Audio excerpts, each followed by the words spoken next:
Corecon integrates with several accounting packages. This integration is comprised of 3 application components, all working together to automate the entire estimating, project management, job costing, and general accounting functions. Corecon uses a utility called CoreconLink to communicate with different accounting packages. Corecon integrates with QuickBooks Pro Premier Enterprise, QuickBooks Online, Sage 50 Canada, Pro Premier and Quantum, SAP Business One, and Xero. The goal of the CoreconLink utility is to move information between Corecon and the accounting package related to job cost transactions. The project financial transactions communicated are bills, subcontract invoices, employee miscellaneous expenses, time cards, and client or prime contract invoices. CoreconLink also helps information flow the opposite direction in case of some records, in addition to check and deposit information. For each package that Corecon integrates with, Corecon provides a business process diagram. In this case, this is the Corecon to QuickBooks integration. Once that integration and implementation are complete, some records flow in both directions. For example, records such as companies and employees will sync both directions.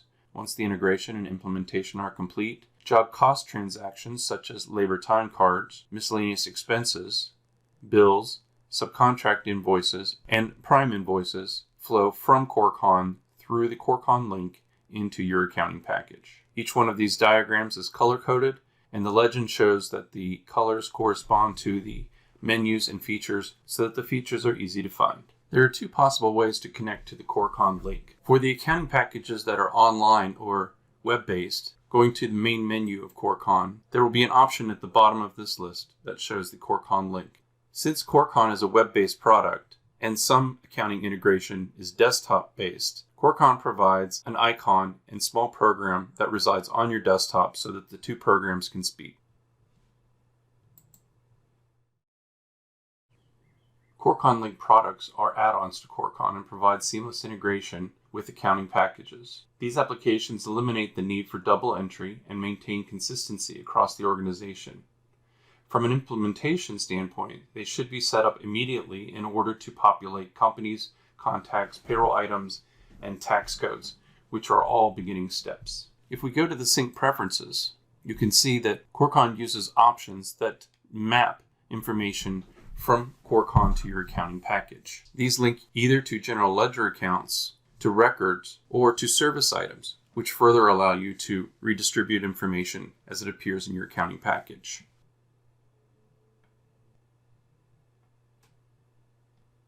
Ultimately, the goal of this integration is to be able to go to the sync option and control the information flowing to and from Corecon to your accounting package through a variety of steps.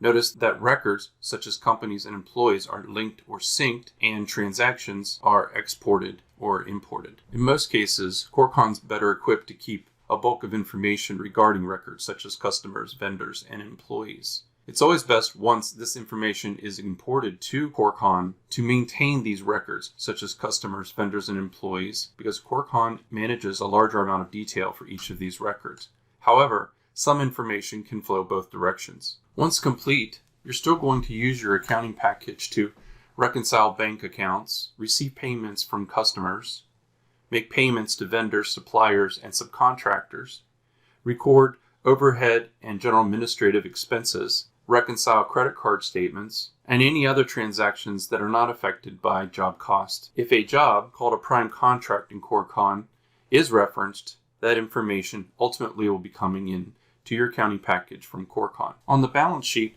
only a handful of accounts are affected, such as the bank account, accounts receivable, retainage receivable, accounts payable, retention payable, credit cards, and sales tax items. Even fewer accounts are affected on the income statement. These are the billings or income and the cost of goods sold. However, Corecon depends on your accounting integration for several things. You'll continue to write vendor checks and payroll checks, receive payments from customers, and reconcile bank accounts.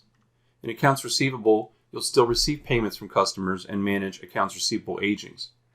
Accounts payable, you'll be making payments to vendors, suppliers, and subcontractors, and manage the accounts payable aging. Sales tax, you'll continue to use your accounting package to remit sales tax and sales tax payments. You'll also manage sales tax reporting and management. In your accounting package, you'll write payroll and miscellaneous expense checks, and you'll also be receiving labor time cards and miscellaneous expenses. Credit cards are still going to be balanced in your accounting package. You're still going to pay credit card balances in your accounting package and reconcile credit card receipts to credit card statements. The general ledger will continue to be used for the chart of accounts and journal entries, accrual entries, and general reconciliation. From the standpoint of financial reporting, your accounting package will continue to manage accounts receivable and accounts payable agings, and the balance sheet and your income statement. Corecon supports the accounting integration in many ways. In regards to banking, Corecon will record information for miscellaneous expenses as checks, so accounting can print checks. Corecon will also reference checks received from customers after these are received in the accounting integration. In relation to accounts receivable,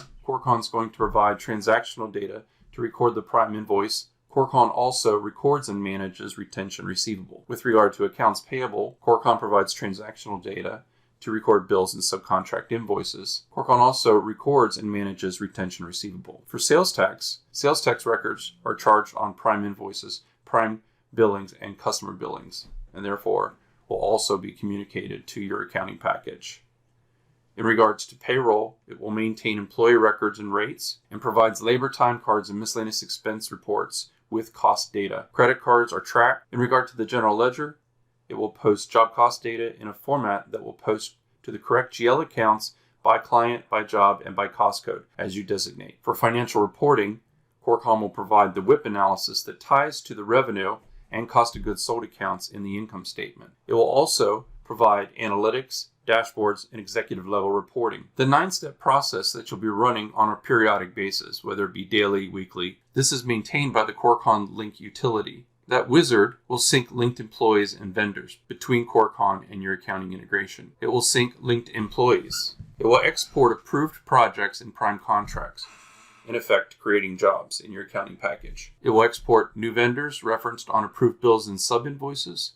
It will export approved bills and sub-invoices. It will export approved employee miscellaneous expenses.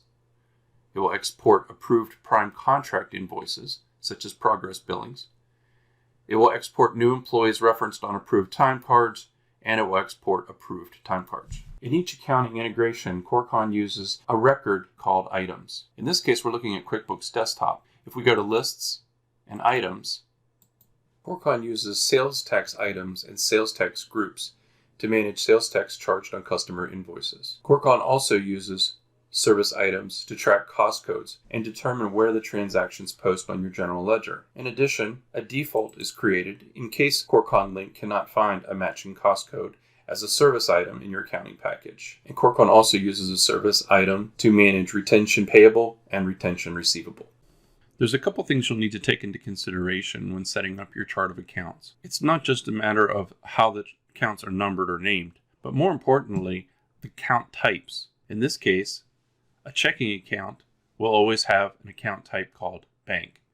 Accounts receivable must be an accounts receivable type. Retainage receivable needs to be an other current asset type. Accounts payable, an accounts payable type. A credit card type. Retention payable needs to be an other current liability. Sales tax payable, also an other current liability type. The construction income or build income should have an account type called income.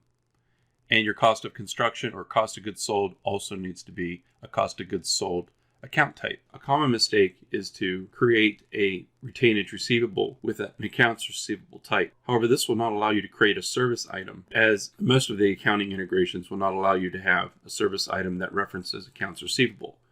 The same is true for the retention payable. Most of the accounting packages will not allow you to have a retention payable account as a service item that has an account type called accounts payable. It must be an other current liability. By going to lists, item list, another special concern is the item list. If the service items are representing job cost codes as they appear in Corecon, the GL accounts are very important.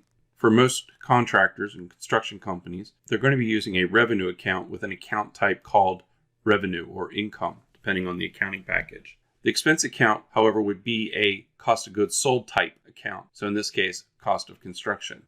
You may also need to remember that a retainage item is important to include. For example, a retainage service item would have the expense account applying to the retention payable account. On the other hand, the income account is going to be posting to the retainage receivable account. You're also going to need a service item as a default. We usually call this service item CCUNC, or unclassified cost codes. The CoreconLink looks at the job cost codes that are referenced in Corecon and tries to match these to a service item. If the job cost code in Corecon matches the service item in your accounting package, that's where the information will post. Next, it goes to the internal grouping structure in Corecon to look at the division. If there's a division that matches between your accounting package and Corecon, that's next where it will post. And finally, if it can't find either of those matches, it will put it in sort of a clearing account or clearing service item called CCUNC. These are easy to check on a regular basis and move items if they're not posting correctly.